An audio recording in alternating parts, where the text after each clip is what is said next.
Hello, welcome back. എല്ലാവർക്കും പുതിയൊരു വീഡിയോയിലേക്ക് സ്വാഗതം. അപ്പോൾ ഇന്നത്തെ വീഡിയോ ഒരു day in my life video ആണ്. രാവിലെ തൊട്ട് വൈകിട്ട് വരെയുള്ള കുറേ കാര്യങ്ങളൊക്കെ ഇൻക്ലൂഡ് ചെയ്തിട്ടുള്ളതാണ്.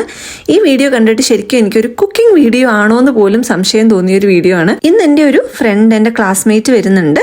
10th വരെ എൻ്റെ കൂടെ പഠിച്ചതാണ്. അപ്പോൾ പുതിയതായിട്ട് നമ്മുടെ ഇവിടെ കാനഡയിലോട്ട് മൂവ് ചെയ്തതാണ്. അപ്പോൾ എൻ്റെ ഫ്രണ്ട് വൈകിട്ട് വീട്ടിലോട്ട് വരുന്നുണ്ട്. അപ്പോൾ ഫ്രണ്ടിന് വേണ്ടിയിട്ട് കുറച്ച് കുക്കിങ്ങും കാര്യങ്ങളും ഒക്കെ ചെയ്യാനുള്ള ഒരു തത്രപ്പാടിലാണ്. ഭയങ്കര ഫാൻസി കുക്കിംഗ് ഒന്നും അല്ല, നമ്മുടെ നാടൻ സാധനങ്ങളൊക്കെ ആയിരിക്കുമല്ലോ ഒറ്റയ്ക്ക് താമസിക്കുമ്പോൾ മിസ് ചെയ്യുന്ന കാര്യങ്ങൾ. അപ്പോൾ അതുപോലെയുള്ള കാര്യങ്ങളൊക്കെ കുക്ക് ചെയ്യാനുള്ള ഒരു ശ്രമത്തിലാണ്. അതൊക്കെ നമ്മൾ സ്ഥിരം വീട്ടിൽ ചെയ്യുന്നതാണെങ്കിലും ആർക്കെങ്കിലും ഒരാൾക്ക് കുക്ക് ചെയ്യുമ്പോൾ ഒരു ചെറിയ ടെൻഷൻ ഉണ്ടാവുമല്ലോ. അപ്പോൾ രാവിലെ തന്നെ അപ്പത്തിനുള്ള പരിപാടികളൊക്കെ റെഡി ആക്കിയിട്ട് വൈകുന്നേരം അപ്പം പിന്നെ നമ്മുടെ ചോറും കറിയും അങ്ങനെ ആക്കാമെന്നുള്ള പ്ലാനിലാണ്. അപ്പോൾ അപ്പത്തിന് ഇന്നലെ രാത്രി തന്നെ അരച്ചൊക്കെ വെച്ചിട്ടുണ്ടായിരുന്നു. പിന്നെ രാവിലെ അതിൻ്റെ കൂടെ സ്റ്റൂ ഉണ്ടാക്കാമെന്ന് വിചാരിച്ചിട്ടാണ്. നമ്മുടെ നോർമൽ വെജ് സ്റ്റൂ ആണ്. അപ്പം പൊട്ടറ്റോയും ക്യാരറ്റും ഉള്ളിയൊക്കെ ഇട്ടിട്ട് അപ്പോൾ അതൊക്കെ അരിയാൻ എടുത്ത് വെച്ചപ്പോഴാണ് രാവിലെ എഴുന്നേറ്റ് വന്നപ്പോൾ വെള്ളം കുടിച്ചില്ലല്ലോ എന്ന് ഓർത്തത്. അപ്പം കെറ്റിൽ നല്ല ചൂടുവെള്ളം ഉണ്ടായിരുന്നു, അതും കൂടി സൈഡിലെടുത്ത് വെച്ചുകൊണ്ട് നമ്മുടെ കട്ടിങ് പരിപാടികളൊക്കെ ചെയ്യാമെന്ന് വിചാരിച്ചിട്ടാണ്. ഒരുപാട് ടൈം എടുക്കുന്ന കുക്കിംഗ് ഒന്നും ഞാൻ ചെയ്യുന്നില്ലെങ്കിലും ആർക്കെങ്കിലും കുക്ക് ചെയ്യുമ്പോൾ സത്യത്തിൽ എനിക്കൊരു ചെറിയ ടെൻഷൻ വരാറുണ്ട് കേട്ടോ. നമ്മളെപ്പോഴും ഉണ്ടാക്കുമ്പോൾ ഒരുപോലെ അങ്ങ് നന്നായൊന്നും വരില്ലല്ലോ. അപ്പോൾ നന്നാവുമെന്നും പിന്നെ ടൈം പോയോന്നും ഒക്കെ ഒരു പേടിയുണ്ട്. സാധാരണ വെള്ളത്തിൻ്റെ കൂടെ നമ്മുടെ നട്ട്സും ഡേറ്റ്സും ഒക്കെ കഴിക്കാൻ എടുക്കും. അപ്പോൾ ഇന്ന് നട്ട്സ് ഒന്നും എടുത്തിട്ടില്ല, ഡേറ്റ്സ് മാത്രമേ കഴിക്കാൻ എടുത്തിട്ടുള്ളൂ.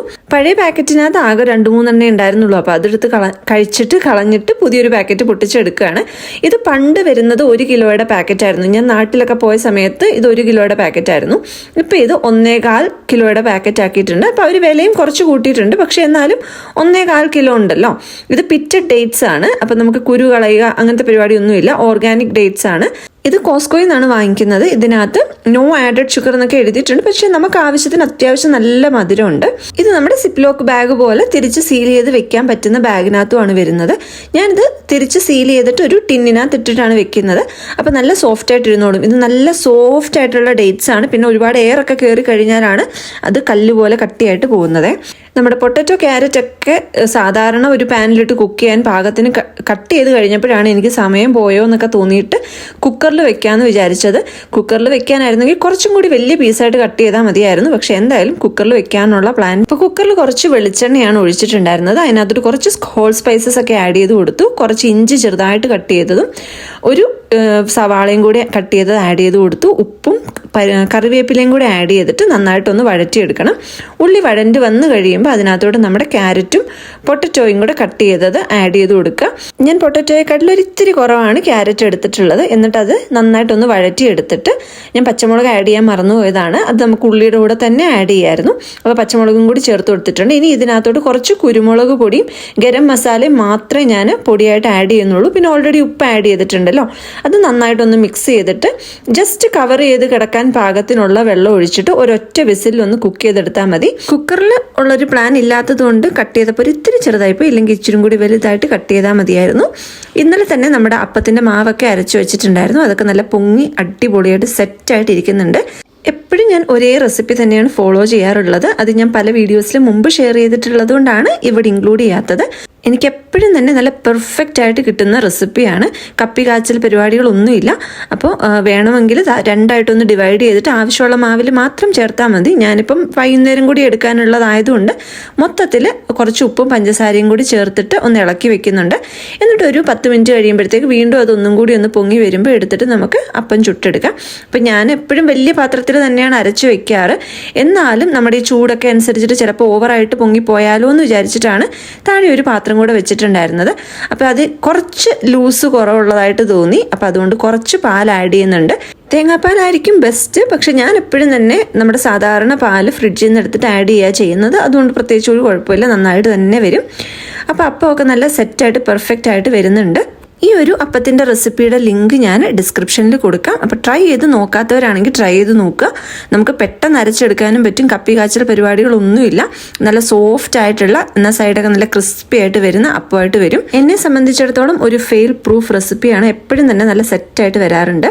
ആ സമയം കൊണ്ട് നമ്മുടെ സ്റ്റൂവും വെന്തിരിക്കുന്നുണ്ട്. അതിലോട്ട് ഞാൻ കുറച്ച് കാഷ്യൂനട്ട് കുതിർത്തത് പേസ്റ്റാക്കി ചേർത്ത് കൊടുത്തു. ഇനി ഈ ഒരു പേസ്റ്റ് ഒരു സ്പൂണും കൂടി ചേർത്ത് കഴിഞ്ഞാൽ നമ്മുടെ സ്റ്റൂ ഒരു വേറെ ലെവലിലോട്ട് എത്തും. 1-1.5 ടീസ്പൂൺ ആഡ് ചെയ്ത് കൊടുത്താൽ മതി. ഇത് ഷാംലിയാണ് കേട്ടോ എനിക്ക് പറഞ്ഞു തന്നെ എൻ്റെ ഫ്രണ്ട്. അപ്പോൾ അതും ചേർത്ത് കഴിഞ്ഞിട്ട് കുറച്ച് തേങ്ങാപ്പാലും കൂടി ചേർത്ത് മിക്സ് ചെയ്തു. ഇനി നെയ്യിൽ കുറച്ച് കാഷ്യൂനട്ടും കിസ്മിസും കറിവേപ്പിലയും കൂടി നമ്മൾ വറുത്ത് ചേർത്തിട്ടുണ്ട്. അപ്പോൾ അതും കൂടി ആയപ്പോൾ നമ്മുടെ സ്റ്റൂവും അപ്പവും പരിപാടികളൊക്കെ രാവിലത്തെ ബ്രേക്ക്ഫാസ്റ്റ് കഴിഞ്ഞു. ഇനി ചോറ് കറി പരിപാടികളാണ്. അപ്പോൾ പച്ചക്കറികളെല്ലാം ഒന്ന് ക്ലീൻ ആക്കി കട്ട് ചെയ്തെടുത്തിട്ടുണ്ടെങ്കിൽ പിന്നെ നമുക്ക് കറി വെക്കാൻ ചടപടയൊന്നും കഴിയുമല്ലോ.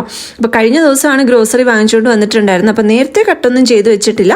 അതുകൊണ്ട് ഒരു സൈഡിൽ നിന്ന് കട്ട് ചെയ്യലും ക്ലീനിങ്ങും ഒക്കെ കഴിഞ്ഞിട്ട് പിന്നെ പെട്ടെന്ന് അങ്ങ് കുക്ക് ചെയ്യാമെന്ന് വിചാരിച്ചിട്ടാണ്. അപ്പോൾ കിച്ചണിലെ കുറച്ച് ടവൽസ് ഒരുമിച്ചാവുമ്പോൾ അതിൻ്റെ കൂടെയാണ് ഞാൻ ഈ മാറ്റും കൂടി കഴുകാറ്. ഇത് നമ്മുടെ പാത്രം ഉണങ്ങാൻ വെക്കുന്ന മാറ്റാണ്. ഒരു 2 വീക്സ് ഒക്കെ ആകുമ്പോഴത്തേക്ക് നമ്മുടെ കൈയൊക്കെ തുടയ്ക്കാൻ എടുക്കുന്ന കിച്ചൺ ടവൽസ് കുറച്ചെണ്ണം ആകുമല്ലോ. അപ്പോൾ അതും ഈ മാറ്റും കൂടെ ആകുമ്പോൾ വാഷിംഗ് മെഷീനകത്ത് ഇടാൻ ഇനഫ് ഉണ്ടാവും. ഇല്ലെങ്കിൽ 1-2 ടവലാകുമ്പോൾ പിന്നെ നമ്മൾ കൈവച്ച് കഴുകാൻ നടക്കണം. അപ്പോൾ അതുകൊണ്ട് ഇങ്ങനെ അഴുക്കാവുന്ന തുണിയെ ഒന്ന് മാറ്റിയിട്ടിട്ട് ഒരു 2 വീക്സ് ആകുമ്പോഴത്തേക്ക് ഈ മാറ്റും കൂടി ചേർക്കുമ്പോൾ നമുക്ക് വാഷിംഗ് മെഷീനകത്ത് കഴുകാനും ആവശ്യത്തിനുള്ള തുണി ഉണ്ടാവുകയും ചെയ്യും, പെട്ടെന്ന് കഴുകി എടുക്കുകയും ചെയ്യാം. അപ്പോൾ അങ്ങനെ ഇന്നലെ ആ ക്ലീനിങ് പരിപാടികളൊക്കെ ഒന്ന് കഴിഞ്ഞിട്ടുണ്ടായിരുന്നു. പിന്നെ രാവിലത്തെ ബ്രേക്ക്ഫാസ്റ്റ് ഒക്കെ കഴിഞ്ഞ് കിച്ചുമാണിയും കൂടെ നമ്മുടെ ഡിഷ് വാഷർ ഒന്ന് എംപ്റ്റി ചെയ്ത് തരികയാണ്. തന്നെ തോന്നി ചെയ്യുന്ന സമയങ്ങളുണ്ട്, പക്ഷെ വളരെ കുറവാണ്. അപ്പോൾ അതുകൊണ്ട് രാവിലെ ഞാൻ ഇപ്പോൾ ഇവർക്ക് സമ്മർ വെക്കേഷൻ ആയതുകൊണ്ട് മിക്കവാറും ബ്രേക്ക്ഫാസ്റ്റ് ഒക്കെ കഴിയുന്ന സമയത്തോ അല്ലെങ്കിൽ ഞാൻ ബ്രേക്ക്ഫാസ്റ്റ് ഒക്കെ ഉണ്ടാക്കിക്കൊണ്ടിരിക്കുന്ന സമയത്തോ ഒക്കെ ഇവരെ കൊണ്ട് ഇതങ്ങ് ചെയ്യിക്കും. അപ്പോൾ പിന്നെ അങ്ങോട്ട് വരുന്ന പാത്രങ്ങളൊക്കെ നമുക്ക് ഡിഷ് വാഷറിൽ വെച്ച് പോകാൻ നല്ല എളുപ്പമുണ്ടല്ലോ. ഇതൊക്കെ ചെയ്യാൻ ഒരു 5 മിനിറ്റ് മതി. പലപ്പോഴും നമ്മളിത് ആരോടെങ്കിലും ചോദിക്കുന്നതിന് പകരം 5 മിനിറ്റ് പെട്ടെന്ന് ചെയ്യാവുന്നതല്ലേ, നമ്മൾ തന്നെ അങ്ങ് ചെയ്തേക്കാമെന്ന് വിചാരിക്കും. പക്ഷെ അങ്ങനെ വിചാരിക്കരുത് കേട്ടോ. നമ്മൾ നമ്മുടെ വീട്ടിലുള്ള ആളുകളെ കൂടി എല്ലാ കാര്യത്തിലും ഒന്ന് ഇൻക്ലൂഡ് ചെയ്യിക്കുക. 5 മിനിറ്റുള്ള അല്ലെങ്കിൽ എളുപ്പമുള്ള പണിയല്ലേ, അത് അവർക്കും ചെയ്യാമല്ലോ. എല്ലാം എളുപ്പമുള്ള പണികളും കൂടി ചേരുമ്പം നമുക്കതൊരു വലിയ പണിയായിട്ട് മാറും. ഇവരെ കൊണ്ട് ഇതൊക്കെ പറഞ്ഞ് ചെയ്യിക്കുന്ന സമയത്തിൻ്റെ പകുതി ഉണ്ടെങ്കിൽ ഇതൊക്കെ എനിക്ക് ഒറ്റയ്ക്ക് ചെയ്യാമല്ലോ എന്നായിരിക്കും നമ്മൾ പലരും പലപ്പോഴും ചിന്തിക്കുന്നത്. പക്ഷെ അതിൻ്റെ ആവശ്യമില്ല കേട്ടോ. നമ്മൾ ഇവരെ കൊണ്ട് പറഞ്ഞ് തന്നെ ചെയ്യിക്കുക. നമ്മുടെ വീട്ടിലെ റെസ്പോൺസിബിലിറ്റീസ് എല്ലാം എല്ലാവരുടെയും ആണെന്നുള്ളൊരു തോന്നൽ പിള്ളേർക്കും ചെറുതു തൊട്ടേ വരുന്നത് വളരെ നല്ലതാണ്. നമ്മളോടും ചെറുതിൽ എന്തെങ്കിലുമൊക്കെ ചെയ്യാൻ പറയുമ്പോൾ നമുക്കും മടിയും മുഷിപ്പും ഒക്കെ വന്നിട്ട് അതൊക്കെ ഇവരും കാണിക്കും. അപ്പം അതൊന്നും സാരമില്ല, നമ്മൾ അവരെ കൊണ്ട് പറഞ്ഞ് ചെയ്യിക്കുക. നമ്മൾ വീട്ടിലുണ്ടാക്കുന്ന ഫുഡ് എല്ലാവരും കൂടി ഷെയർ ചെയ്ത് കഴിക്കുന്നത് പോലെ നമ്മുടെ വീട്ടിലെ ജോലികളും എല്ലാവരും കൂടി അവരവരെ കൊണ്ട് പറ്റുന്നത് കൂട്ട് ഷെയർ ചെയ്ത് തീർക്കണം എന്ന് തന്നെ പറഞ്ഞു കൊടുക്കുക. അപ്പം ആ സമയം കൊണ്ട് ചോറിനുള്ള പരിപാടിയൊക്കെ റെഡിയാക്കിയിട്ടുണ്ട്. കുക്കറിൽ കുറച്ച് വെള്ളം വെച്ചു. നമ്മുടെ വൈറ്റ് പാർബോയിൽഡ് റൈസും കൂടെ ആഡ് ചെയ്ത് കൊടുത്തു. എന്നിട്ട് കുക്കർ വെയിറ്റ് ഇല്ലാണ്ട് അടച്ചു വെച്ചിട്ടുണ്ട്. ഇനി ആവി വന്ന് തുടങ്ങുമ്പോൾ നമ്മൾ വെയിറ്റ് ഇട്ട് കൊടുത്തിട്ട് ഗ്യാസ് ഓഫ് ചെയ്ത് വെക്കും. ഇനി ചിക്കൻ ഒന്ന് ക്ലീൻ ആക്കി എടുക്കണം.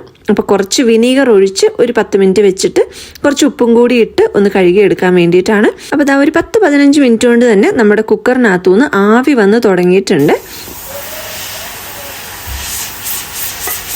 ഇനി നമ്മുടെ വിസിൽ അങ്ങോട്ട് ഇട്ട് കൊടുത്തിട്ട് സ്റ്റൗ ഓഫ് ചെയ്ത് വെക്കുക. 1 മണിക്കൂർ കഴിയുമ്പോൾ ഊറ്റിയെടുത്തിട്ടുണ്ടെങ്കിൽ നമ്മുടെ അരി നല്ല പെർഫെക്റ്റ് ആയിട്ട് കുക്കായിട്ട് കിട്ടും. അപ്പോൾ ഇന്ന് കുറച്ച് വഴുതനങ്ങ മെഴുക്കുവരട്ടി വെക്കാമെന്ന് വിചാരിച്ചിട്ടാണ്. പിന്നെ കുറച്ച് അവിയലിനകത്തും ഇടണം. അപ്പോൾ എല്ലാവരും ചെയ്യുന്നതായിരിക്കും. നമ്മൾ കുറച്ച് ഉപ്പും കുറച്ച് മഞ്ഞൾപ്പൊടിയും കൂടെ നമ്മുടെ കുറച്ച് വെള്ളത്തിനകത്തോട്ട് ആഡ് ചെയ്തിട്ട് വഴുതനങ്ങ ഒന്ന് കട്ട് ചെയ്ത് ഇടുകയാണെന്നുണ്ടെങ്കിൽ അതിൻ്റെ കറ പോലെയുള്ള ആ സംഭവമൊക്കെ ഒന്ന് മാറി കിട്ടാൻ വേണ്ടിയിട്ടാണ്. എനിക്ക് മുമ്പ് വന്നിട്ടുള്ളൊരു കമൻറ്റാണ് നമ്മുടെ വൈറ്റ് കൗണ്ടർ ടോപ്പൊക്കെ എങ്ങനെ വൃത്തിയായിട്ട് സൂക്ഷിക്കും എന്ന് പറഞ്ഞിട്ട്. നമ്മൾ എന്തെങ്കിലും മഞ്ഞളോ കാര്യങ്ങളോ വീഴുകയാണെങ്കിൽ അപ്പം തന്നെ അങ്ങ് തുടച്ചിട്ടുണ്ടെങ്കിൽ അതിൻ്റെ കറയൊന്നും യൂഷ്വലി കൗണ്ടറിൽ അങ്ങനെ പിടിക്കാറില്ല. പിന്നെ നമ്മൾ എന്തായാലും റെഗുലറായിട്ട് എന്തെങ്കിലും ഒരു നല്ല സൊല്യൂഷൻ വെച്ചിട്ട് ക്ലീനിങ് കൂടി ചെയ്ത് കൊടുത്തിട്ടുണ്ടെങ്കിൽ കൗണ്ടർ നല്ല വൃത്തിയായിട്ടിരുന്നോളും. അതുപോലെ ഈയിടെ വന്നൊരു കമൻറ്റാണ് നമ്മുടെ കാസ്റ്റ് അയൺ പാൻ യൂസ് ചെയ്യുന്നതിനെ കുറിച്ചിട്ട്. അപ്പം ഞാൻ ഇന്ന് കുക്കിങ്ങിന് കുറച്ച് കാസ്റ്റ് അയൺ പാനൊക്കെ എടുത്തിട്ടുണ്ട്. അപ്പം നമ്മൾ കുക്ക് ചെയ്യുന്ന കൂട്ടത്തിൽ അതിനെക്കുറിച്ച് എനിക്കറിയാവുന്ന കാര്യങ്ങളൊക്കെ ഞാൻ പറഞ്ഞു പോവാം. നമ്മളിതാ ബീട്രൂട്ട് തോരൻ വെക്കാനും വഴുതനങ്ങ മെഴുക്കുവരട്ടി വെക്കാനും ഉള്ള കാസ്റ്റ് അയൺ പാൻ എടുത്ത് അടുപ്പത്ത് വെച്ചിട്ടുണ്ട്. അപ്പം ഈ ഒരു 2 പാനും പിന്നെ ഇതിലേക്കാട്ടി ചെറിയൊരു പാനും കൂടി ഒരു സെറ്റായിട്ട് വോൾമാർട്ടിൽ സെയിലിൽ കണ്ടപ്പോൾ വാങ്ങിച്ചതാണ്. അപ്പം അതുകൊണ്ട് തന്നെ അതിന് പ്രത്യേകിച്ച് ബ്രാൻഡോ കാര്യങ്ങളോ അങ്ങനെയൊന്നും എഴുതിയിട്ടുണ്ടായിരുന്നില്ല. Made in China cast iron pans ആണ്. നല്ല ഹെവി ആയിട്ടുള്ള അടിപൊളി കാസ്റ്റ് അയൺ പാൻ ആണ്. അപ്പോൾ ഓരോ യൂസ് കഴിയുമ്പോഴും ഞാൻ അതിന് വേണ്ട മെയിൻ്റനൻസ് കൊടുത്ത് വെക്കാറുണ്ട്. പിന്നെ എപ്പോഴും തന്നെ യൂസ് ചെയ്യുന്നതാണ് ദോശ പാന്. അതും കാസ്റ്റ് അയണിൻ്റെ ആണ്. അപ്പോൾ അത് ഞാൻ ലോഡ്ജ് എന്ന് പറയുന്നൊരു ബ്രാൻഡിൻ്റെ അത് ആമസോണിൽ നിന്ന് വാങ്ങിച്ചതാണ്. കാസ്റ്റ് അയൺ കുക്ക് വെയർസ് മറ്റു കുക്ക് വെയറിനെ അപേക്ഷിച്ച് യൂസ് ചെയ്യും തോറും അടിപൊളിയായിട്ട് വന്നുകൊണ്ടേയിരിക്കും. അത് ബെറ്റർ ആയിക്കൊണ്ടേയിരിക്കും. മറ്റു കുക്ക് വെയർ ഇപ്പം നമ്മൾ നോൺ സ്റ്റിക്ക് ഒക്കെ എടുത്തിട്ടുണ്ടെങ്കിൽ യൂസ് ചെയ്യും തോറും അതിൻ്റെ കോട്ടിങ് പോയിക്കൊണ്ടിരിക്കും. പിന്നെ നമ്മൾ യൂസ് ചെയ്യുന്നത് നല്ലതല്ല, അത് പിന്നെ മാറ്റാനൊക്കെ നടക്കണം. പക്ഷെ കാസ്റ്റ് അയൺ പാൻ എന്ന് പറയുന്നത് നമ്മൾ ഒരു പ്രാവശ്യം വാങ്ങിച്ചാൽ ഓരോ പ്രാവശ്യം യൂസ് ചെയ്യുന്നതനുസരിച്ചിട്ട് അത് ബെറ്ററായിട്ട് വരും. ഒരുപാട് നാൾ നിൽക്കും. നമ്മളിങ്ങനെ ഇടയ്ക്കിടയ്ക്ക് പോയിട്ട് പാത്രങ്ങൾ വാങ്ങിക്കേണ്ട ആവശ്യമില്ല. ഒരു ഇനിഷ്യൽ ഇൻവെസ്റ്റ്മെൻറ്റ്, അത് കഴിഞ്ഞിട്ട് പിന്നെ ഒരു മെയിൻ്റനൻസ് ഉണ്ട്. അത് എന്നെ സംബന്ധിച്ച് എനിക്കതൊരു വലിയ ബുദ്ധിമുട്ടായിട്ട് തോന്നാറില്ല. എനിക്കതിനകത്ത് എൻ്റെ പർച്ചേസിൽ വളരെ സാറ്റിസ്ഫൈഡ് ആണ്. അപ്പോൾ അത് നമ്മുടെ ഓരോരുത്തരുടെയും കൺവീനിയൻസ് അനുസരിച്ചിട്ടിരിക്കും. നമ്മൾ തന്നെ ഇപ്പോൾ വാങ്ങിച്ചിട്ടില്ലാത്ത ആളുകളാണെന്നുണ്ടെങ്കിൽ ഒരു പാത്രമൊക്കെ ഒന്ന് വാങ്ങിച്ച് നോക്കുക, അധികം വിലയില്ലാത്തത്. എന്നിട്ട് നമുക്കതിൻ്റെ മെയിൻ്റനൻസ് ഒക്കെ കറക്റ്റായിട്ട് കൊണ്ടുപോകാൻ പറ്റുന്നുണ്ടെങ്കിൽ പിന്നെ കൂടുതൽ പാത്രങ്ങളിലോട്ട് മാറി വാങ്ങിച്ചാൽ മതി. കാസ്റ്റ് അയൺ കുക്ക്വെയർസിന് അത്യാവശ്യം വിലയുണ്ടല്ലോ. അപ്പോൾ അതുകൊണ്ട് തന്നെ നമ്മൾ എല്ലാ പാത്രം കൂടെ മാറ്റിയിട്ട് കാസ്റ്റ് അയണിലോട്ട് ഒറ്റയടിക്ക് സ്വിച്ച് ചെയ്യാൻ നിൽക്കാതെ പതുക്കെ നമ്മുടെ ഓരോ പാത്രങ്ങൾ അഴുക്കാവുന്ന അനുസരിച്ചിട്ട് പതുക്കെ മാറ്റിയാൽ മതി. അപ്പം നമ്മൾ ആദ്യം ഇതുവരെ യൂസ് ചെയ്തിട്ടില്ലാത്ത ആളുകളാണെന്നുണ്ടെങ്കിൽ ഒരു ചെറിയ പാനോ അല്ലെങ്കിൽ ചെറിയൊരു ദോശത്തവയോ ഒക്കെ വാങ്ങിച്ചിട്ട് ഒന്ന് നോക്കുക, നമുക്കത് കറക്റ്റായിട്ട് കൊണ്ടുപോകാൻ പറ്റുന്നുണ്ടോ, അത് തുരുമ്പൊക്കെ അടിക്കാതെ കറക്റ്റായിട്ട് നമുക്ക് മെയിൻറ്റെയിൻ ചെയ്ത് കൊണ്ടുപോകാൻ പറ്റുന്നുണ്ട്. നമ്മൾ അതുമായിട്ടൊന്ന് പരിചയപ്പെട്ട് കഴിയുമ്പോൾ അത് വലിയൊരു ബുദ്ധിമുട്ടായിട്ട് തോന്നത്തുമില്ല. അപ്പോൾ ഇതാ നമ്മുടെ വഴുതനങ്ങയൊക്കെ എടുത്തപ്പോൾ ആ വെള്ളത്തിൻ്റെ കളർ കണ്ടോ, അതിൻ്റെ കറയൊക്കെ ഇറങ്ങിയിട്ട് ഇങ്ങനെ ഒരു കളറിലായിട്ടുണ്ട്.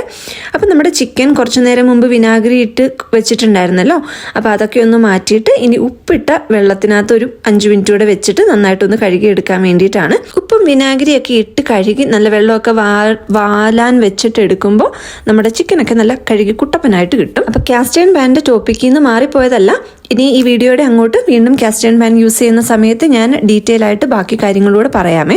അപ്പോൾ ആ സമയം കൊണ്ട് നമ്മുടെ ചോറൊക്കെ വെന്ത് റെഡി ആയിട്ടുണ്ട്. 1 അവർ വെച്ചിട്ട് ഇനിയിപ്പോൾ ഊറ്റിയെടുക്കാൻ പോവാണ്. അപ്പം ഞാൻ ആദ്യം അതിൽ ഓൾറെഡി ഉള്ള കഞ്ഞിവെള്ളം അങ്ങ് ഊറ്റി കളഞ്ഞിട്ട് പൈപ്പിൽ നിന്ന് കുറച്ച് ചൂടുവെള്ളം കൂടി ആഡ് ചെയ്ത് 1-2 പ്രാവശ്യം കൂടി ആ വെള്ളം ഒന്ന് കളഞ്ഞിട്ട് അതിനെ ഊറ്റിയെടുക്കുക ചെയ്യുന്നത്. അപ്പം നമ്മുടെ ആ ഒരു ഒട്ടലോ പിന്നെ വെള്ളം ഇങ്ങനെ ചോറിനകത്ത് നിൽക്കുന്ന അങ്ങനെയുള്ള ബുദ്ധിമുട്ടുകളൊന്നും വരാറില്ല. പിന്നെ ഞാനിങ്ങനെ ചരിച്ചിട്ട് ഊറ്റിയെടുക്കുന്ന പരിപാടിയില്ല. കുക്കറിൽ വെക്കുന്ന ചോറായതുകൊണ്ട് തന്നെ നമ്മൾ ഒരുപാട് വെന്ത് പോകാതെ കറക്റ്റ് സമയം നോക്കിയിട്ട് തന്നെ ഒന്ന് ഊറ്റിയെടുക്കണം. അപ്പോൾ ഈ വെള്ളമൊക്കെ ഒന്ന് കളഞ്ഞിട്ട് ഇതുപോലെയുള്ള ഒരു പാത്രം, നമ്മുടെ ഈ ഹോൾസ് ഉള്ള പാത്രം ഉണ്ടല്ലോ, ഇത് ഡോൾറാമയിൽ നിന്ന് വാങ്ങിച്ചതാണ്. ഇതും ഇതുപോലെ ഹോൾസ് ഉള്ള ഒരു തവിയും എടുത്തിട്ടുണ്ട്. എന്നിട്ട് ഇതിനകത്തുനിന്ന് വെള്ളമൊക്കെ കളഞ്ഞിട്ട് കുറച്ച് വെള്ളം അതിനകത്ത് വെക്കും. എന്നിട്ട് ഇങ്ങനെ ചോറ് ഊറ്റിയെടുക്കുക ചെയ്യുന്നത്.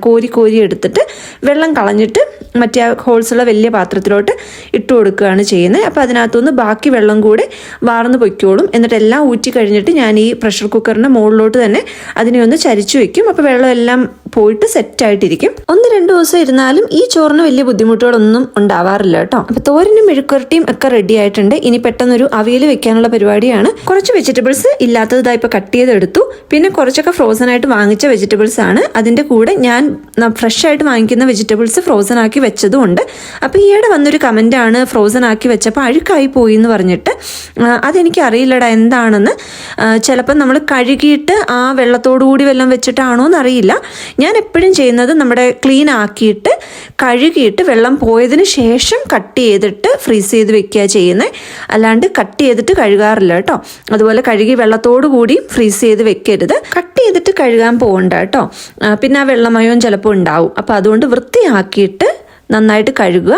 എന്നിട്ട് വെള്ളമയം എല്ലാം കംപ്ലീറ്റ്ലി പോയതിന് ശേഷം കട്ട് ചെയ്തിട്ട് ഫ്രീസ് ചെയ്ത് വെക്കുക. ഫ്രീസ് ചെയ്യുമ്പോൾ ചെറുതായിട്ട് റൈസിൻ്റെ പൊടിയൊക്കെ മുകളിൽ വന്നാലും അത് കുഴപ്പമൊന്നുമില്ല, അത് നന്നായിട്ട് തന്നെ ഇരുന്നോളും. ഇനി നെക്സ്റ്റ് ടൈം കുറച്ച് എടുത്തിട്ടൊന്ന് ട്രൈ ചെയ്ത് നോക്കും. ഒരുപാട് എടുത്തിട്ട് എല്ലാം കൂടി അഴുക്കാക്കി കളയണ്ടല്ലോ. ചിക്കൻ കുക്ക് ചെയ്യാൻ വേണ്ടിയിട്ട് ഒരു ഈസി റെസിപ്പിയാണ്. അപ്പോൾ അതിന് വേണ്ടിയിട്ട് കുറച്ച് വെളുത്തുള്ളിയും ഇഞ്ചിയും കൂടി ഒന്ന് ചതച്ചെടുക്കാനാണ്.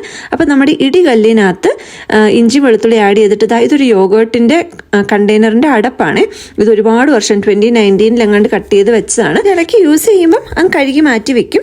അപ്പോൾ ഇതിട്ട് ഇടിച്ചിട്ടുണ്ടെങ്കിൽ നമ്മുടെ അകത്തുള്ള സാധനങ്ങളൊന്നും പുറത്തോട്ടോ കണ്ണിലോട്ടോ ഒന്നും തെറിക്കാതിരിക്കും. ഇനി ചിക്കൻ മാരിനേറ്റ് ചെയ്യാൻ വേണ്ടിയിട്ട് കുറച്ച് മഞ്ഞൾപ്പൊടി, ഉപ്പ്, ഗരം മസാല, കുരുമുളക് പൊടി, കാശ്മീരി ചില്ലി പൗഡറും മല്ലിപ്പൊടിയും കുറച്ച് ചിക്കൻ മസാലയും ആഡ് ചെയ്ത് കൊടുത്തിട്ടുണ്ട്. അപ്പം ഞാൻ ഈ വട്ടം ഈ ഒരു ചിക്കൻ മസാല കടയിൽ കണ്ടപ്പം ഇതൊന്ന് വാങ്ങിച്ചു നോക്കി. ഇത് ആദ്യമായിട്ടാണ് വാങ്ങിക്കുന്നത്. ഇനി നമ്മൾ അരിഞ്ഞു വെച്ചിട്ടുള്ള 2 മീഡിയം സൈസ് സവാളയും ചതച്ചെടുത്ത് ഇഞ്ചി വെളുത്തുള്ളിയും കുറച്ച് കറിവേപ്പിലയും കൂടെ ചേർത്ത് ഈ പൊടികളെല്ലാം കൂടി ആയിട്ട് ചിക്കനകത്ത് നന്നായിട്ടൊന്ന് തിരുമ്മി പിടിപ്പിച്ച് 1 അരമണിക്കൂർ പറ്റുമെങ്കിൽ മാറ്റി വെച്ചതിന് ശേഷം നമുക്ക് കുക്ക് ചെയ്തെടുക്കാം. ഈ ഒരു റെസിപ്പിക്ക് വഴറ്റലോ കാര്യങ്ങളോ ഒന്നുമില്ല, എന്നാൽ ടേസ്റ്റിൽ നല്ല അടിപൊളിയാണ്. അപ്പം ഞാൻ കുറച്ച് വെളിച്ചെണ്ണ ആഡ് ചെയ്ത് കൊടുത്തു. അത് ചൂടായി വന്നപ്പം ഈ മാരിനേറ്റ് ചെയ്ത് വെച്ച മൊത്തം സാധനം കൂടി ആഡ് ചെയ്തിട്ട് നന്നായിട്ടൊന്ന് മിക്സ് ചെയ്തിട്ട് ഒട്ടും വെള്ളം ചേർക്കേണ്ട, തീ ലോ ഫ്ലെയിമിലാക്കി അടച്ചു വെച്ച് ഇതിൽ നിന്ന് ഇറങ്ങുന്ന വെള്ളം കൊണ്ട് തന്നെ കുക്ക് ചെയ്തെടുക്കണം. ഇടയ്ക്കിടയ്ക്ക് ഇളക്കി കൊടുക്കുക. നമ്മുടെ പരുവത്തിനുള്ള ഗ്രേവി ആക്കി എടുത്താൽ മതി. എനിക്കിത് നന്നായിട്ട് ഡ്രൈ ആയിട്ട് കിട്ടുന്നതാണ് ഇഷ്ടം. അപ്പം നമുക്ക് വെള്ളമൊക്കെ വറ്റിച്ച് നല്ല ഫ്രൈ ആക്കി എടുത്താൽ മതി. അപ്പം ഞാൻ പറഞ്ഞില്ലേ ഫ്രണ്ട് വരുന്നുണ്ടെന്ന്. ഫ്രണ്ടിന് ഏത്തപ്പഴം വെച്ചിട്ടുള്ള പുളിശ്ശേരി വേണമെന്ന് പറഞ്ഞിട്ടുണ്ടായിരുന്നു. നല്ല ഏത്തപ്പഴം കിട്ടാത്തതുകൊണ്ട് നമ്മൾ കടയിൽ നിന്ന് കിട്ടുന്ന സാധാരണ മാമ്പഴം, പഴുത്ത മാങ്ങ വെച്ചിട്ട് പഴുത്ത മാങ്ങ കറി ഉണ്ടാക്കാൻ വേണ്ടിയിട്ടാണ്. നമ്മുടെ നല്ല നാടൻ ചെറിയ മാങ്ങയാണ് ഇതിന് നല്ലത്. പക്ഷെ അതിവിടെ കിട്ടാത്തത് കൊണ്ട് കിട്ടിയ മാങ്ങ വെച്ചിട്ട് നമുക്ക് നല്ല അടിപൊളിയായിട്ട് ഉണ്ടാക്കിയെടുക്കാം. അപ്പോൾ പഴുത്ത മാങ്ങ കട്ട് ചെയ്തതിനകത്തോട്ട് കുറച്ച് പച്ചമുളകും കറിവേപ്പിലയും ആഡ് ചെയ്ത് കൊടുത്തു. അതിലോട്ട് കുറച്ച് മഞ്ഞൾപ്പൊടിയും കുരുമുളക് പൊടിയും മുളക് പൊടിയും കൂടി ആഡ് ചെയ്തിട്ട് ഇത്തിരി വെള്ളം കൂടി ആഡ് ചെയ്തിട്ട് നമുക്ക് അടച്ചു വെച്ച് കുക്ക് ചെയ്യാം. ഇത് പെട്ടെന്ന് കുക്കായി കിട്ടും. ഇനി അതിനുള്ള അരപ്പ് റെഡിയാക്കാൻ വേണ്ടിയിട്ട് തേങ്ങ, കുറച്ച് ജീരകം ആഡ് ചെയ്തിട്ടുണ്ട്. ഇനി 2-3 കൊച്ചുള്ളി ആഡ് ചെയ്തിട്ടുണ്ട്. കുറച്ച് വെള്ളം കൂടി ആഡ് ചെയ്തിട്ട് നല്ല പേസ്റ്റ് പോലെ അരച്ചെടുക്കണം. അപ്പോൾ ഇനി അത് അരച്ചെടുത്ത അതേ ജാറിനകത്ത് തന്നെ ഞാൻ നമ്മുടെ തൈരും കൂടി എടുത്ത് ഒന്ന് പൾസ് ചെയ്തെടുക്കുകയാണ്. അപ്പോൾ നന്നായിട്ട് ഉടഞ്ഞു കിട്ടുമല്ലോ. തേങ്ങ അരയ്ക്കുന്ന സമയത്തും വെള്ളത്തിന് പകരം തൈര് ഒഴിച്ച് അരച്ചെടുക്കാം. ഞാനൊരു കുറച്ച് വെള്ളം ഒഴിച്ചിട്ട് നല്ല പേസ്റ്റ് പോലെയാണ് അരച്ചെടുത്തത്. അപ്പോൾ നമ്മുടെ മാങ്ങയൊക്കെ നല്ല വെന്ത് സെറ്റായിട്ടുണ്ട്. ഉപ്പൊക്കെ നോക്കി അത് കഴിഞ്ഞിട്ട് പഞ്ചസാരയോ ശർക്കരയോ ആഡ് ചെയ്ത് കൊടുക്കാം. നമ്മുടെ മധുരം ഒന്ന് അഡ്ജസ്റ്റ് ചെയ്യാൻ വേണ്ടിയിട്ട് ഞാൻ കുറച്ച് പഞ്ചസാരയാണ് ആവശ്യത്തിന് മധുരം ആക്കാൻ വേണ്ടി ആഡ് ചെയ്ത് കൊടുത്തത്. അത് കഴിഞ്ഞ് നമ്മൾ അരച്ചു വെച്ച ആ തേങ്ങയുടെ അരപ്പും കൂടി ചേർത്ത് കൊടുക്കുക. എന്നിട്ട് അതൊന്ന് മിക്സ് ചെയ്ത് ആ തേങ്ങയ്ക്കൊന്ന് ചൂടൊക്കെ പിടിച്ച് വരുമ്പം തിളയ്ക്കേണ്ട ആവശ്യമൊന്നുമില്ല. ചൂടൊക്കെ ആയി വരുമ്പോൾ നമുക്ക് ആ ഉടച്ചു വെച്ചിരിക്കുന്ന തൈരും കൂടി ആഡ് ചെയ്ത് നന്നായിട്ട് മിക്സ് ചെയ്ത് കൊടുക്കാം. ഉപ്പ് മധുരം ഒക്കെ നോക്കിയിട്ട് ഇപ്പോഴാണെങ്കിലും വേണമെന്നുണ്ടെങ്കിൽ ആഡ് ചെയ്ത് കൊടുക്കാവുന്നതേ ഉള്ളൂ. ഇനി നമുക്ക് ഇതിനകത്തോട്ടൊന്ന് താളിച്ചൊഴിക്കണം. അപ്പോൾ ഒരു ചീനച്ചട്ടി അടുപ്പത്ത് വെച്ച് കുറച്ച് വെളിച്ചെണ്ണ ആഡ് ചെയ്ത് കൊടുത്തു. അതിലോട്ട് കുറച്ച് കടുക് പൊട്ടി വന്നപ്പോൾ ഉലുവ ആഡ് ചെയ്ത് കൊടുത്തു. അരിഞ്ഞു വെച്ചിരുന്ന കുറച്ച് കൊച്ചുള്ളി ആഡ് ചെയ്ത് കൊടുത്തു. പിന്നെ കറിവേപ്പിലയും വറ്റൽമുളകും ഒക്കെ കൂടി ആഡ് ചെയ്ത് നന്നായിട്ട് വഴറ്റി ഒന്ന് ഗോൾഡൻ ഷെയ്ഡിലാകുമ്പോൾ നമ്മുടെ പഴുത്ത മാങ്ങ പുളിശ്ശേരിയിലോട്ട് ആഡ് ചെയ്തിട്ടുണ്ടെങ്കിൽ നമ്മുടെ കറി സെറ്റായിട്ടുണ്ട്. പിന്നെ കടുക് വറുത്ത് ചേർത്ത് കഴിഞ്ഞാൽ കുറച്ച് നേരം ഒന്ന് അടച്ചു വെച്ചിട്ട് പിന്നെ നമ്മൾ യൂസ് ചെയ്യാറാകുമ്പോൾ എടുത്താൽ മതി.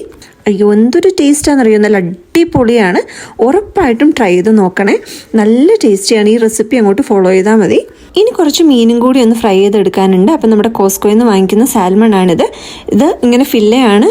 സാൽമണിൻ്റെ സ്കിൻ ഓൺ ബോൺലെസ് ഫില്ലേഴ്സ് ആണ്. അപ്പം നമുക്ക് സ്കിൻ ഒന്ന് കളയേണ്ടവർക്ക് കളഞ്ഞെടുക്കാം. ഇങ്ങനെ ഇൻഡിവിജ്വൽ പാക്കറ്റ്സ് ആയിട്ട് പ്ലാസ്റ്റിക് റാപ്പ് ചെയ്താണ് വരുന്നത്. അതുപോലെ റീസീലബിൾ ബാഗും ആണ്. നന്നായിട്ട് യൂസ് ചെയ്യുന്നവരാണെങ്കിൽ മറ്റു കടകളിൽ നിന്ന് വാങ്ങിക്കുന്നതിനെക്കാട്ടിലും ബെറ്ററായിട്ട് ലാഭമായിട്ട് നമുക്ക് കിട്ടും. അപ്പം ഞാൻ ഇതിനെ എപ്പോഴും ഫ്രോസണിനെ ഒന്ന് പുറത്തെടുത്ത് വെച്ചിട്ട് ഒരു 5 മിനിറ്റ് കഴിയുമ്പോഴത്തേക്ക് ഒന്ന് ലൂസായിട്ട് വരുമല്ലോ. അപ്പോൾ അതിൻ്റെ സ്കിന്നിനകത്തോട്ട് ഇതുപോലെ കത്തി കയറ്റിയിട്ട് അങ്ങ് എടുത്തിട്ടുണ്ടെങ്കിൽ സ്കിന്ന് പെട്ടെന്ന് ഇളക്കി എടുക്കാൻ പറ്റും. അപ്പോൾ ഇവിടെ നമുക്ക് എല്ലാവർക്കും സ്കിന്ന് മാറ്റിയിട്ട് ഫ്രൈ ചെയ്യുന്നതാണ് ഇഷ്ടം, കുക്ക് ചെയ്യുന്നതാണ് ഇഷ്ടം. നമ്മളൊരു പേപ്പർ ടവൽ വെച്ച് പിടിച്ചിട്ടുണ്ടെങ്കിൽ കൈയും പെട്ടെന്ന് അങ്ങ് തണുക്കില്ല. അതുപോലെ സ്കിന്ന് ഊരിയെടുക്കാനും കുറച്ച് എളുപ്പമാണ്. അപ്പോഴത്തേക്കും നമ്മുടെ ചിക്കനും കുക്കായിട്ട് വന്നിട്ടുണ്ട്. അപ്പോൾ വേണമെന്നുണ്ടെങ്കിൽ കുറച്ചും കൂടി ഫ്രൈ ആക്കി നല്ല ഡാർക്ക് ഷെയ്ഡിലെടുക്കാം. ഇതിന് വേണ്ടിയിട്ട് ഓവറായിട്ട് എണ്ണയൊന്നും ഒഴിക്കേണ്ട. നമ്മൾ സാധാരണ ചിക്കൻ കറിക്കൊക്കെ ഒഴിക്കുന്ന ഒരു എണ്ണയുണ്ടല്ലോ, അതിലോട്ട് നമ്മൾ മാരിനേറ്റ് ചെയ്തെല്ലാം ഇട്ടിട്ട് പിന്നെ ഇറങ്ങി വരുന്ന വെള്ളത്തിൽ ഫ്രൈ ചെയ്ത് എടുക്കുകയാണ് ചെയ്തിട്ടുള്ളത്. നന്നായിട്ട് ഫ്രൈ ആവുന്ന അനുസരിച്ചിട്ട് നമ്മൾ ആദ്യം ഒഴിച്ച എണ്ണ തന്നെ നന്നായിട്ട് തെളിഞ്ഞു വരും. ചോറും ഒന്ന് തണുത്തിട്ടുണ്ട്. അപ്പോൾ അതിനെ ഇനി ഒരു പ്ലാസ്റ്റിക് കണ്ടെയ്നറിലോട്ട് ഒന്ന് ആക്കി വെക്കുകയാണ്. ഈ ഒരു പ്ലാസ്റ്റിക് കണ്ടെയ്നർ നമുക്ക് പെർഫെക്റ്റ് ആണ്. ഇത് ഡോളർ സ്റ്റോറിൽ നിന്ന് $ആമയിൽ നിന്ന് വാങ്ങിച്ചതാണ്. $4 മറ്റോ ഒരു പിടിയൊക്കെയുള്ള ഒരു ക്യൂട്ട് കണ്ടെയ്നർ ആണ്. ഇനി ഫിഷ് മാരിനേറ്റ് ചെയ്യാൻ വേണ്ടിയിട്ട് മഞ്ഞപ്പൊടി, മുളക് പൊടി, കുരുമുളക്, ഉപ്പ് ആഡ് ചെയ്ത് വെച്ചിട്ടുണ്ട്. വെളുത്തുള്ളിയൊക്കെ എടുക്കാനുള്ള മടിക്ക് കുറച്ച് ഗാർലിക് പൗഡറും കൂടി ആഡ് ചെയ്യാമെന്ന് വിചാരിച്ചു. അതാണെങ്കിലും അടിപൊളി ടേസ്റ്റ് തന്നെയാണ്. അതിൻ്റെ കൂടെ കുറച്ച് ഗരം മസാലയും കുറച്ച് പെരിഞ്ജീരകത്തിൻ്റെ പൊടിയും കൂടെ ആഡ് ചെയ്യുന്നുണ്ട്. അപ്പം നല്ലൊരു ടേസ്റ്റാണ് നമ്മൾ ഫിഷ് ഫ്രൈ ചെയ്ത് കഴിയുമ്പോൾ. ഇനി ഫിഷും കൂടി മാത്രമല്ലേ ഉള്ളൂ ഫ്രൈ ചെയ്യാൻ. അപ്പോൾ അതുകൊണ്ട് ബാക്കി കുക്ക് ചെയ്ത സാധനങ്ങളൊക്കെ ഇങ്ങോട്ടൊന്ന് മാറ്റി ഇനി അടുക്കളയൊക്കെ ഒന്ന് ക്ലീനും കൂടി ചെയ്തെടുക്കണമല്ലോ. അപ്പോൾ അതൊക്കെ ഒന്ന് ഡൈനിങ് ടേബിളിലോട്ട് കൊണ്ടുവച്ചു.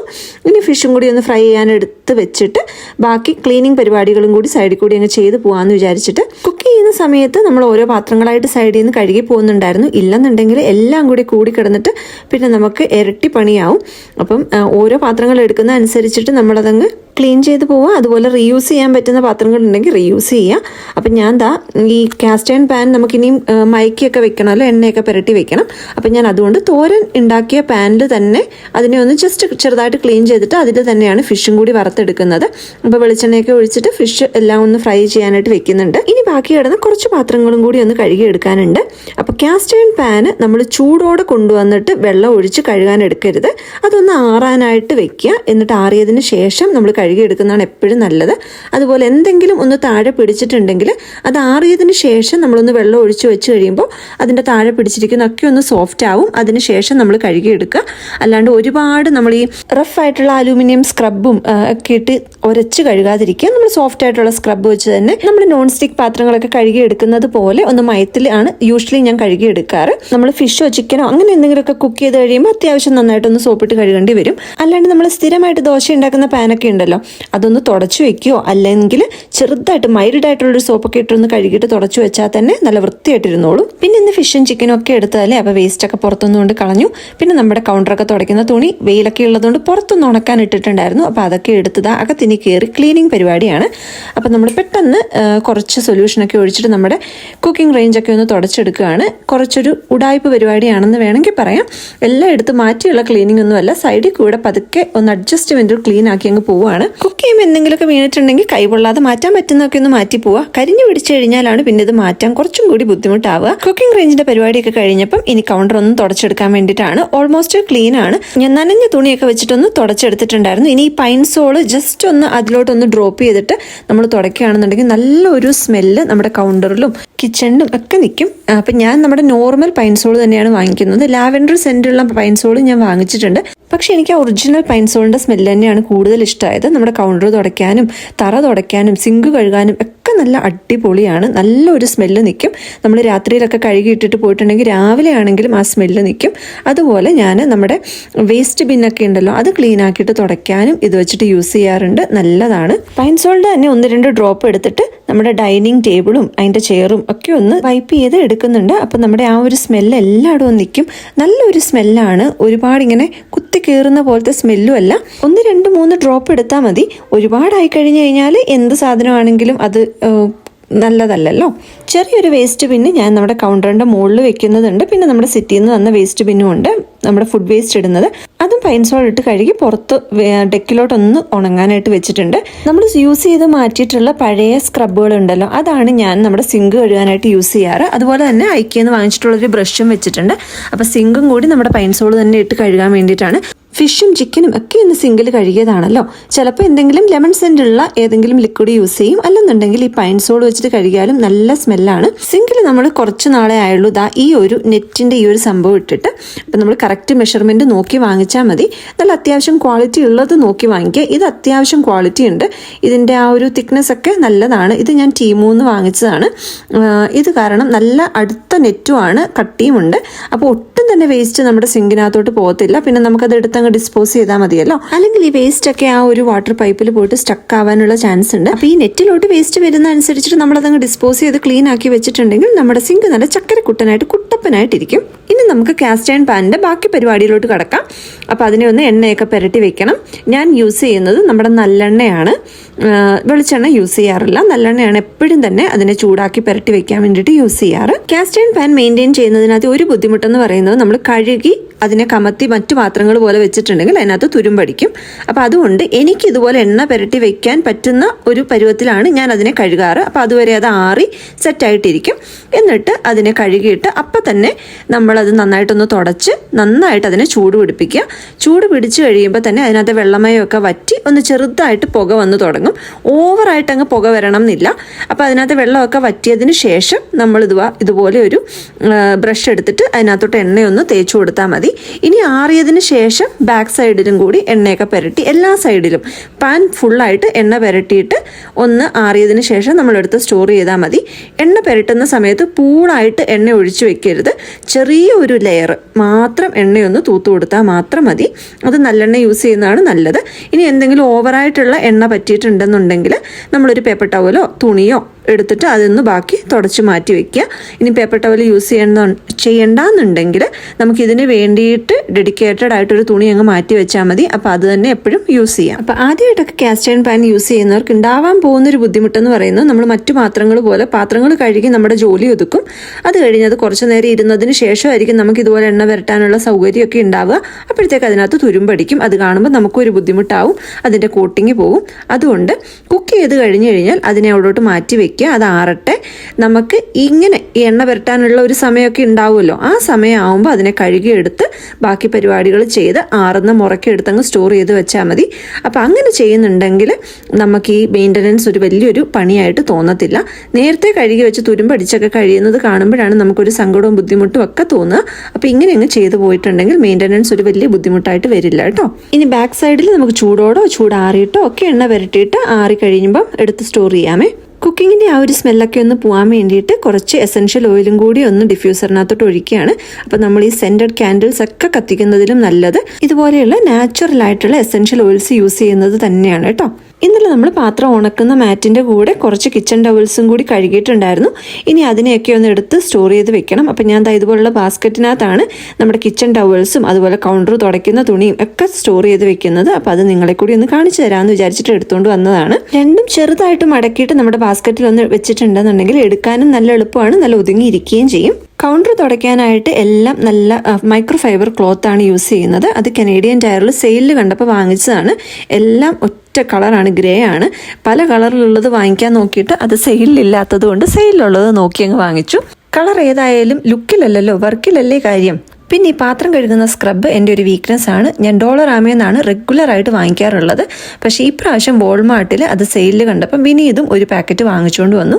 അതും എന്തോ $1 സംതിങ് ഉണ്ടായിരുന്നുള്ളൂ. കുറേ എണ്ണ ഇപ്പോൾ സ്റ്റോക്കിലായിട്ടുണ്ട്. അപ്പോൾ ഇങ്ങനെ കിച്ചൺ ടവൽസ്, ക്ലീനിങ് ക്ലോത്ത്സ്, പിന്നെ നമ്മുടെ സ്ക്രബ് എല്ലാം സെപ്പറേറ്റ് ആയിട്ട് 3 ബാസ്ക്കറ്റിലിട്ടാണ് നമ്മൾ പാൻട്രിക്കകത്ത് വെച്ചിട്ടുള്ളത്. ഒതുങ്ങി നല്ല വൃത്തിയായിട്ട് നമ്മുടെ പാൻട്രിക്കകത്ത് ഇരിക്കുകയും ചെയ്തോളും. എൻ്റെ കുക്കിങ്ങും ക്ലീനിങ്ങും ഒക്കെ കഴിഞ്ഞപ്പോഴത്തേക്കും പിള്ളേരെല്ലാം കുളിച്ച് റെഡി ആയിട്ടുണ്ട്. അപ്പം ഇനിയും എനിക്കും കൂടി ഒന്ന് കുളിച്ച് റെഡിയാവാനുണ്ട്. നമ്മൾ അമ്പലത്തിൽ പോകാനുള്ള ഒരു പരിപാടിയാണ്. അപ്പോൾ അവിടെ വെച്ചിട്ട് നമ്മുടെ ഫ്രണ്ടിനെ കൂടി മീറ്റ് ചെയ്യാനാണ്. അവിടെ നിന്ന് പിന്നെ വേറൊരു അമ്പലത്തിലൂടെ പോയി നമ്മുടെ വീട്ടിലൊക്കെ വന്നിട്ട് കുറച്ച് സമയം സ്പെൻഡ് ചെയ്തിട്ട് പിന്നെ നമ്മൾ തിരിച്ചങ്ങ് കൊണ്ടുവിടും.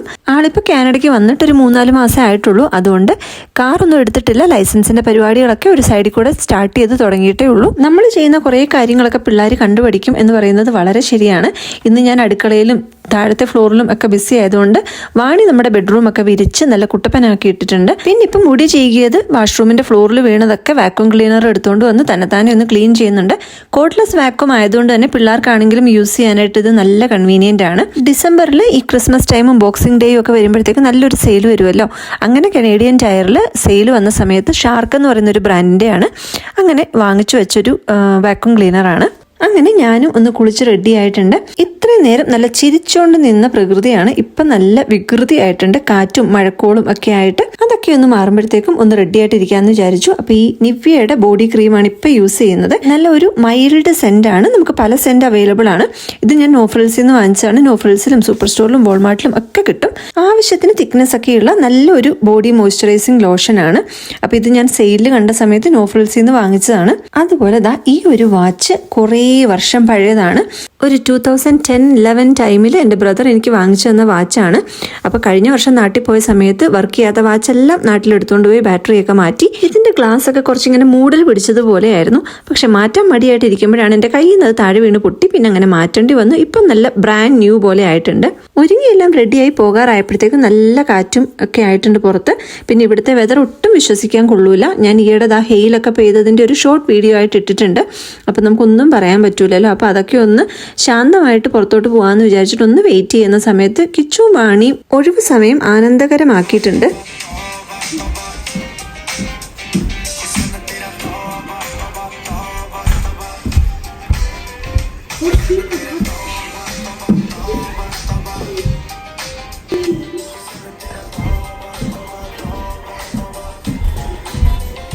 അങ്ങനെ കിച്ചുവിൻ്റെയും വാണിയുടെയും ഗുഡാൻസ് ഒക്കെ കഴിഞ്ഞപ്പോഴത്തേക്കും ഒരു 5:45 ഒക്കെ കഴിഞ്ഞപ്പോൾ നമ്മുടെ വെതറൊക്കെ ഒന്ന് ശാന്തമായിട്ടുണ്ട്. അപ്പോൾ നമ്മളിതാ അമ്പലത്തിൽ എത്തിയിട്ടുണ്ട്. ഇവിടെ ഇപ്പോൾ ഉത്സവത്തിൻ്റെ സമയം ആയതുകൊണ്ടാണ് ഈ തേരും കാര്യങ്ങളും ഒക്കെ പുറത്തുള്ളത്. ഇത് നോർത്ത് ഈസ്റ്റ് ഭാഗത്തുള്ള ദേവി ടെമ്പിളാണ്. ഇനി നമുക്ക് റോക്കി വ്യൂ ഭാഗത്തുള്ള ഒരു മുരുകൻ അമ്പലമുണ്ട്. അവിടെ കൂടെ പോയിട്ട് നമ്മുടെ ഫ്രണ്ടുമായിട്ട് വീട്ടിലോട്ട് പോകാൻ വേണ്ടിയിട്ടാണ്. കൊറോണയ്ക്കൊക്കെ മുമ്പ് സ്ഥിരമായിട്ട് അമ്പലത്തിൽ എല്ലാ സാറ്റർഡേ സൺഡേ ഒക്കെ വന്നുകൊണ്ടിരുന്നതാണ്. കൊറോണയൊക്കെ കഴിഞ്ഞപ്പോഴത്തേക്കും പിന്നെ വരവ് കുറഞ്ഞു. ഇപ്പോൾ വല്ലപ്പോഴും ഒക്കെയാണ് അമ്പലത്തിൽ വരുന്നത്. അങ്ങനെ നമ്മൾ അമ്പലത്തിലൊക്കെ തൊഴുത് വീട്ടിലെത്തി ഫുഡൊക്കെ കഴിച്ചു. അപ്പോൾ എൻ്റെ ഫ്രണ്ട് എന്ന് പറയുന്നത് എൻ്റെ കൂടെ സ്കൂളിൽ പഠിച്ചതാണ് 10th വരെ. വീഡിയോയിൽ വരാൻ ഇഷ്ടമില്ലാത്തത് കൊണ്ടാണ് കേട്ടോ ഞാൻ വീഡിയോയിൽ ഇൻക്ലൂഡ് ചെയ്യാതിരുന്നത്. അപ്പോൾ അവർ ഫുഡൊക്കെ കഴിച്ചിട്ട് എല്ലാവരും കൂടി നിലത്തിരുന്ന് ബോർഡ് ഗെയിം, നമ്മുടെ ക്ലൂ എന്ന് പറഞ്ഞിട്ടൊരു ഗെയിം ഉണ്ടല്ലോ, അതൊക്കെ കളിക്കാൻ വേണ്ടിയിട്ട് ബോർഡൊക്കെ ഒന്ന് സെറ്റ് ചെയ്ത് എല്ലാം പറഞ്ഞു കൊടുത്തുകൊണ്ടിരിക്കും. ചെയ്തുകൊണ്ടിരിക്കുകയാണ്. അപ്പം ഞാൻ ഇവിടുത്തെ വൈകിട്ടത്തെ കുറച്ച് ക്ലീനിങ് പരിപാടികളൊക്കെ കഴിഞ്ഞിട്ട് ഞാനും കൂടെ പോയിരുന്ന് അവരുടെ കൂടെ കളിക്കാൻ വേണ്ടിയിട്ടാണ്. അത് കളിച്ച് തീരാൻ കുറച്ച് സമയം എടുക്കും. ഒരു ഇൻവെസ്റ്റിഗേഷൻ ടൈപ്പ് ഓഫ് ഒരു ഗെയിമാണ്. വലിയ ക്ലീനിങ് ഒന്നും ചെയ്യാനുണ്ടായിരുന്നില്ല. പിന്നെ ഡിഷ് വാഷറൊക്കെ ഒന്ന് ലോഡ് ചെയ്ത് സ്റ്റാർട്ട് ചെയ്തിട്ടുണ്ടെങ്കിൽ രാവിലെ ആകുമ്പോഴത്തേക്കും നമ്മുടെ പാത്രങ്ങളെല്ലാം ക്ലീനായി സെറ്റായിരിക്കുമല്ലോ. നമുക്ക് പ്രത്യേകിച്ച് പണിയൊന്നും ചെയ്യാനില്ലല്ലോ.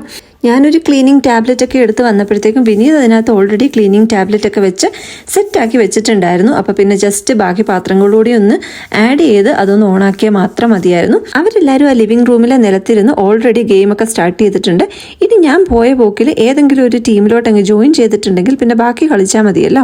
അതുകൊണ്ട് വീഡിയോ ഇവിടെ വെച്ച് വൈൻഡപ്പ് ചെയ്യുവാണ്. വീഡിയോ ഇഷ്ടമായിട്ടുണ്ടെങ്കിൽ വീഡിയോയ്ക്ക് ഒരു ലൈക്ക് തരാനും അഭിപ്രായങ്ങളും നിർദ്ദേശങ്ങളും കമൻറ്റിലൂടെ അറിയിക്കാനും ചാനൽ സബ്സ്ക്രൈബ് ചെയ്ത് സപ്പോർട്ട് ചെയ്യാനും ഒന്നും മറന്നു പോകരുത്. അപ്പോൾ പുതിയൊരു വീഡിയോയിൽ ഉടനെ കാണാം. എല്ലാവരും നല്ല സുഖമായിട്ടും സന്തോഷമായിട്ടും ഇരിക്കും. Thanks for watching. Take care. By.